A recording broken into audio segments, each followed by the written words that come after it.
Calicut city service co operative സൊസൈറ്റിയുടെ ഭരണസമിതി അംഗമായി വി സജീവിനെ തെരഞ്ഞെടുത്തു. 17-12-2025 ഭരണസമിതി തീരുമാനപ്രകാരമാണ് തെരഞ്ഞെടുത്തതെന്ന് ജനറൽ മാനേജർ സാജു ജെയിംസ് പറഞ്ഞു. Chalappuram Achuthan girls LP. സ്കൂളിൽ നിന്നും പ്രാഥമിക വിദ്യാഭ്യാസവും ഗവൺമെന്റ് ഗണപത് ബോയ്സ് HSSൽ നിന്നും ഹൈസ്കൂൾ വിദ്യാഭ്യാസവും നേടിയ വി സജീവ് ഗുരുവായൂരപ്പൻ കോളേജിൽ നിന്നും കൊമേഴ്സിൽ ബിരുദം പൂർത്തിയാക്കി. തുടർന്ന് മംഗളം ദിനപത്രത്തിൽ പ്രൂഫ് റീഡറായി. ചാലപ്പുറം രക്ഷാസമിതി പ്രവർത്തകൻ, സ്ഥാപക ജോയിന്റ് സെക്രട്ടറി, 12 വർഷമായി ചാലപ്പുറം രക്ഷാസമിതി സെക്രട്ടറി, കോഴിക്കോട് ജില്ലാ യോഗാസന sports association secretary, lions club of Calicut east secretary തുടങ്ങി ചാലപ്പുറത്തെയും സമീപ പ്രദേശങ്ങളിലെയും സാമൂഹിക, സാംസ്കാരിക, കലാരംഗത്തിലുള്ള നിരവധി സംഘടനകളിലൂടെ പൊതുരംഗത്ത് സജീവമായി.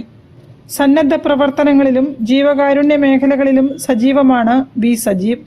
ബോംബെ ആസ്ഥാനമായ പാർക്കർ ട്രാവൽ ഏജൻസിയുടെ ബ്രാഞ്ച് മാനേജരായി കഴിഞ്ഞ 31 വർഷമായി പ്രവർത്തിച്ചു വരുന്ന Sajeev Calicut city service co operative സൊസൈറ്റിയുടെ ഭരണസമിതി അംഗമായും തെരഞ്ഞെടുക്കപ്പെട്ടതായി ജനറൽ മാനേജർ സാജു ജെയിംസ് അറിയിച്ചു. News bureau, Kozhikode. സർഗാലയ അന്താരാഷ്ട്ര കലാ കരകൗശല മേള